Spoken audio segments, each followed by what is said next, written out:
بسم الله الرحمن الرحيم الحمد لله والصلاة والسلام على رسول الله أما بعد اللهم ربي يسر ولا تؤسر وتمم بالخير السلام عليكم ورحمة الله وبركاته hurmatli ustozlar qarindoshlar bugungi fiqh darsimiz tarat oladigan suv to'g'risida tarat osmondan tushgan yomg'ir suvi yoki jilg'alarda to'plashib qolgan suv yoki eriq o'stangning suvlari buloqning suvlari va quduqdan chiqqan suv dengizning suvlari garchi tuzliq bo'lsa-mu buning bilan tarat elish va g'usl qilish durust bo'ladi. Shuningdek agar suvga pokiz narsa aralashib qolgan bo'lsa masalan to'pa yoki sopon yoki zafaron degandek pokiz narsalar aralashib qolgan bo'lsa u suv bilanmi tarat elish durust bo'ladi. Buning dalili nima desa Alloh subhanahu va taolo Anfal surasi 11-oyatda aytadi: "Va yunazzilu alaykum minas samai ma'an liyutahhirakum bih." Oyatning tarjimasi Alloh subhanahu va taolo sizlarga osmondan suvni tushirib beradi.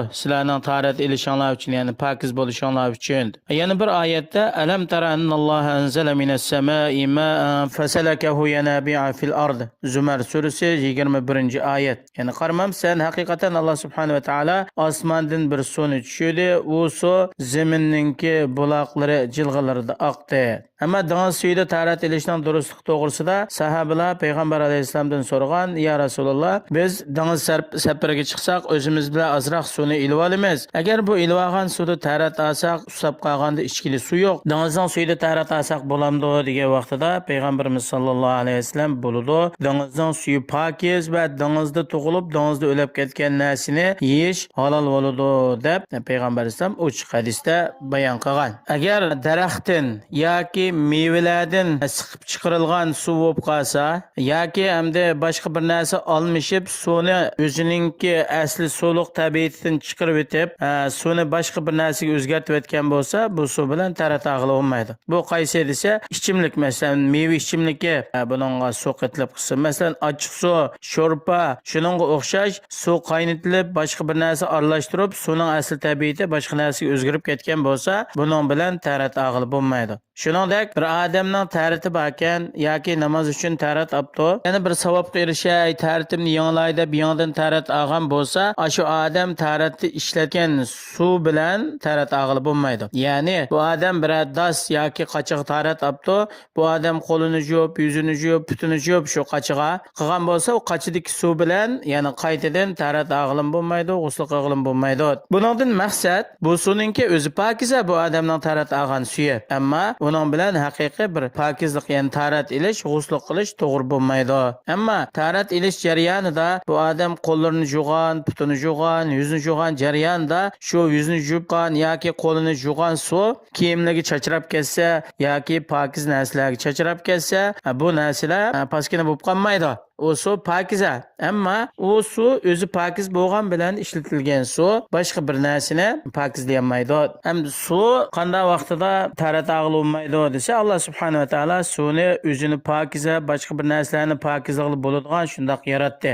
Ammo suvga oz bo'lsin yo ko'p bo'lsin bir nijosat tushib ketib qolsa, bu suvda tarat og'ili bo'lmaydi. Shunga payg'ambarimiz sollallohu alayhi vasallam suvni va suv o'rinlarini nijosatdan muhofazat qilishga buyurdi. Sahih hadisda payg'ambar alayhisalom degan: "Sizlarning biringlar oqmaydigan, masalan ko'l yoki cho'nroq ko'lchak degandek bir yerda suv bo'lib qolsa, unda suvga kichik tarat qilib qo'ymasin" degan. Yana bir hadisda sizlarning biringlar uyqudan uyg'ongan vaqtida qo'lini util opirib, suvga qachig'sanmisin, hatto qo'lini 3 qitim yuvitib, suvni boshqa bir narsaga to'kib, undan keyin qo'lini solsin, chunki kechasi qo'lininki qayerda turganligini bu inson bilmaydi. Hamda suvga nijosat aralashib qolsa, bu suv bilan tarat elishmi, g'usl qilishmi to'g'ri bo'lmaydi. Qandaroq suvga nijosat tushib ketsa, suv najis bo'ldi degan masalada ulamolar deydi, bir ko'l yoki ko'lchak bir yerda suv to'plashgan bo'lsa, uning bir tarafiga nijosat tushib ketib, yana bir tarafini suvning davol g'ussa, nijosat tushib ketgan taraf harakatlanmaydigan manda cho'ng bo'lib qolsa, bu suv najis bo'lmaydi demak. Chunki nijosat suvning bir tarafiga tushgan bo'lsa, uningki paskinligi yana bir tarafga yetmaydi. Ikki tarafning oraligi biroz yiroq bo'lganlikdan.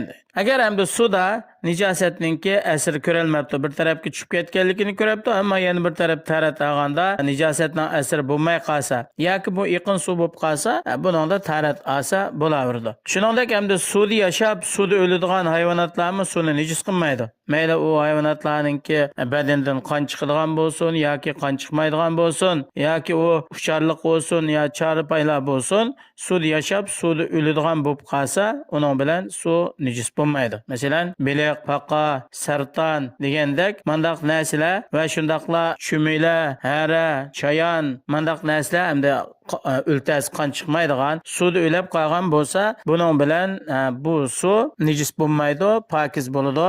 Bu suvda tarat olsak to'g'ri bo'ladi deb qaraydi. Hamda bu masala o'z davrlarda bu hozirgidek turbalar tortilgan, jumakdan suv tushadigan ish bo'lmagandan tarat oldigan vaqtida yoki ko'ldan suv oladi, yoki buloqdan, yoki quduqdan suv tortadi, yoki eqiyotgan eriq o'stanlarda, hatto safarlarda, dengiz, daryolarda tarat ilib namoz o'qib o'zining ibodatlarini ado qiladigan ish. Ammo hozirgi vaqtda balkim nurg'un kishilar bilmasligi mumkin, bo'libmi shunday taraqqiy qilgan suvlar shu turbilishib, turbidan yoki basma quduqdan suv chiqaradigan mandaq holatdagilar bilmasligi mumkin, ammo ilgirki zamonda hatto bundan 30 yil burungi davrlarda har qaysi yurtlarda, bo'libmi janub taraflarda ko'l ko'p bo'ladigan, ko'lga bir suv to'lib olsa, ham bir tarafdan ichadigan butun ishlarni ko'lning suyidan qiladi. Balki bu ko'lliga mushuklar tushib ketishi mumkin, nijosatlar tushib ketishi mumkin shamolda. Hamda ko'l cho'ng bo'lib qolsa, suv ko'p bo'lib qolsa, buningda o nijosatning ta'siri bo'lmaydi.